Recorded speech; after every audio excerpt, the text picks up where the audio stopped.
Most people think financial freedom comes from earning more money. That's the biggest lie we've been taught. Because the truth is, many high-income people are still broke, stressed, and trapped. And at the same time, many average earners are quietly building wealth. The difference is in income. It's how spending is controlled. Today, I am not going to give you those regular tips like stop buying coffee or use a budget app. This is about rewiring how you think about spending, because your spending habits are what decide whether money works for you or if you will work forever for money.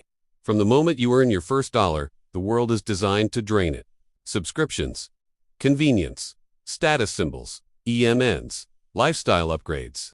Nobody teaches you how to defend your money, so let's do that now. The first rule of financial freedom is simple, but it can be uncomfortable. Every single dollar you spend is a life decision. Why? Because money is stored time. You trade hours of your life for money, and then you trade that money for things. If you don't control your spending, you are literally giving away your future time. The problem isn't that people spend too much. The real problem is they don't know why they are spending.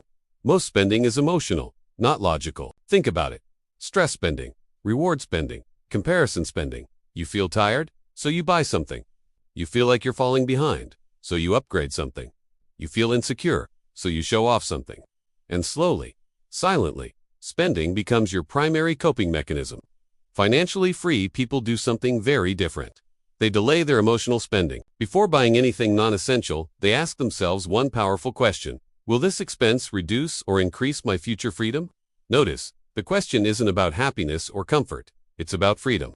That question alone can stop 70% of useless spending in its tracks.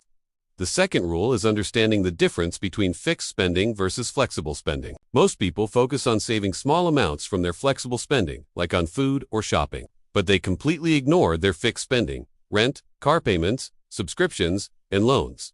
Fixed expenses are dangerous because they lock up your future income before you even earn it.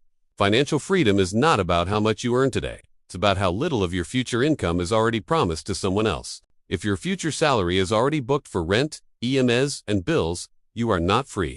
You're just a delivery service for your own paycheck. So, instead of cutting small pleasures, focus on designing low fixed expenses, maybe a smaller house for a while, a simpler, more reliable vehicle, fewer subscriptions, fewer long-term financial commitments. This creates breathing space in your budget. And that breathing space is exactly where wealth begins to grow. Now comes the most important spending rule that almost nobody talks about: setting a lifestyle ceiling. As our income increases, our spending almost automatically increases with it. This is called lifestyle inflation, and it is the silent killer of wealth.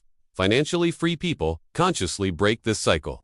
They increase their income, but they cap their lifestyle. They decide on a lifestyle level that feels good enough, and then they refuse to upgrade just because they can. This isn't about sacrifice. This is about control. They don't chase luxury to feel successful. They let their investments prove their success silently, in the background. And here's a powerful metric to follow. Your spending should never grow faster than your investing. If your spending is rising faster than your assets are growing, you are actually moving backwards, even with a higher income. Now, let's talk about tracking your spending, but not in a boring way. You don't need to track every single dollar. You just need to track the leakage points. Leakage points are those expenses that give you very low value but cause high financial damage over time. Things like auto-renewing subscriptions you totally forgot about, frequent food delivery orders out of convenience, impulse online shopping sprees, and unused gym memberships. These don't feel expensive individually, but together, they destroy your cash flow. Financially smart people do a monthly spending audit. They don't judge themselves. They simply observe the patterns. Because once you see exactly where your money is escaping, stopping, it becomes incredibly easy. Next is a rule that might sound strange at first, but it works wonders. Pay yourself first, not your bills first. Most people earn money, pay all their bills, spend on wants, and then hope that something remains to be saved. Financially free people completely reverse this. They invest or save first, automatically, the moment their paycheck hits. Then, they live on what's left. This forces spending discipline without needing constant willpower or mental stress. You don't need motivation when the system is automatic. And automation is a form of freedom. Another dangerous spending trap is what I call false affordability.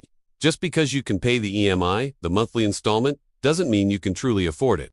True affordability isn't about whether you can make the monthly payment. It's about asking, will this purchase slow down my wealth growth? If an EMI blocks you from investing, building your emergency savings, or having financial flexibility, then it's far too expensive, no matter how small the monthly payment seems. The goal isn't to look rich. The goal is to become unbreakable.